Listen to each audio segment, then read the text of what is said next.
Hey, Shalom. Before I begin, I want to give all praise, honor, and glory to Yahweh, Bashim, Yahushai, Bashim, Rakakwadash. Double honors to my teachers, the head apostles and elders of Great Millstone, Kazak Shalom, to the hopeful elect. Just wanted to, go on to part two. Just wanted to mention a few precepts that I didn't get to. I had a phone call yesterday, Salakia. Wanted to get back and finish those few points while the Spirit was still on me. One point that I wanted to expound on further is how the Israelites are here in America, primarily experiencing the curse together, being oppressed by Esau, Edom, and the beast system. So this is Jeremiah 50:33. It says, "Thus saith the Lord of hosts, the children of Israel and the children of Judah were oppressed together." So that's the northern and the southern kingdom. The northern represents Israel, and Judah represents the southern kingdom. And all that took them captives held them fast. They refused to let them go. So at the end of the day, we know this is a future prophecy. Got to know the history, to know the mystery. There was a point in time when the northern and the southern kingdom were split, and now they're coming back together, geographically and spiritually.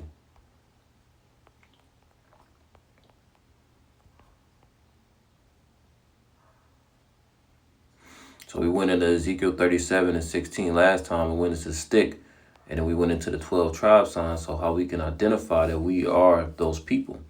So jumping down to 19, Ezekiel 37:19, "Say unto them, Thus saith the Lord power, behold, I will take the stick of Joseph, which is in the hand of Ephraim," meaning Ephraim is the head tribe of the northern kingdom. That's what that is saying.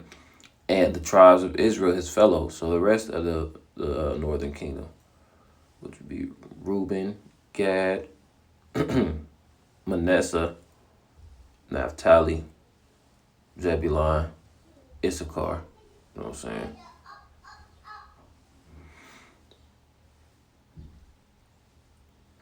"And will put them with him, even with the stick of Judah." So Judah is the head of the southern kingdom, then is Benjamin and Levi. "And make them one stick, and they shall be one in my hand." So right now, the Lord is, continuing that process, bringing us together. And how is he doing it?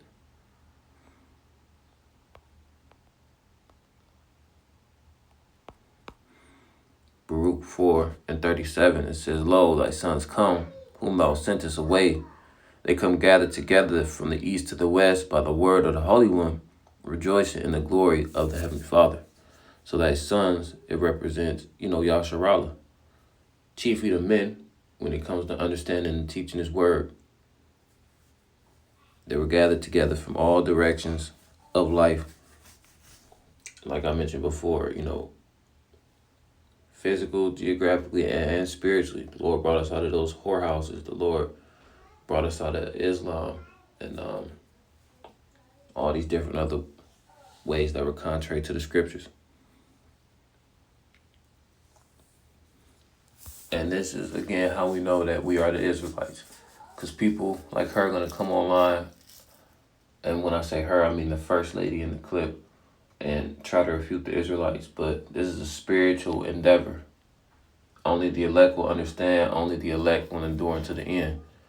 But again, just to stress it, we know that the ministry, we know that, the Israelites' identity being kept a secret is real because of the precepts. And this basic precepts, consider them milk. This is Psalms 83:1. It says, "Keep not thou silence, O power. Hold not thy peace, and be not still, O God." Why? Because, for lo, thy enemies make a tumult as an angry gathering. And they that hate thee have lifted up the head. And we're going to find out who that they is soon. It says, they have taken, well, we already know, but I mean in terms of reading, "They have taken crafty counsel against thy people, and consulted thy hidden ones." So people are coming together to mask the true identity of the Israelites. And one of the main culprits is Esau, Edom. Chiefly Esau, Edom, through iconoclasm, white Jebus. this devil with the other nations have kept the biggest secret known to man until Yahweh Bashim Yahushua sent his spirit back out and started gathering us, like I brought out of a group. That's what that crafty counsel consists of, keeping our identity a secret. We're those hidden ones that are being consulted against. Verse 4, they said, "Come and let us cut them off from being a nation, that the name of Israel may be no more in remembrance." And again, just like I brought on Isaiah 2, through the process of elimination, in Revelation 2 and 9, Revelation 3 and 9, we know that these are not the people. They don't link up with the curses. And like Apostle Bar has mentioned several times throughout the years, the scriptures mention nothing about a Balfour Declaration. The Lord is going to bring us back to the Holy Land. That's how we know that the people occupying the land now are not truly the people of Yahweh Bashim Yahushua.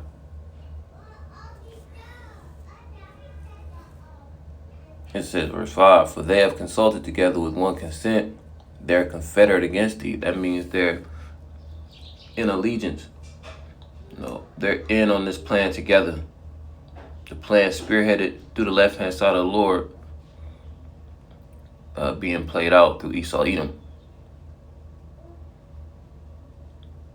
Then it goes on the list of different nations that are against us and helping Esau keep our identity a secret. The tabernacles of Edom, no coincidence, is the first one.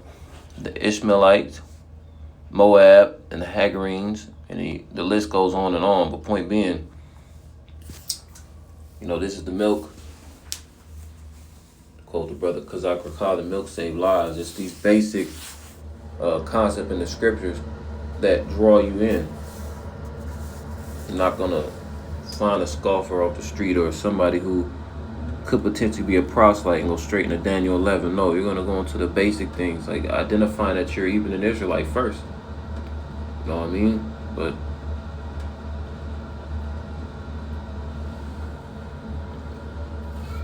at the end of the day,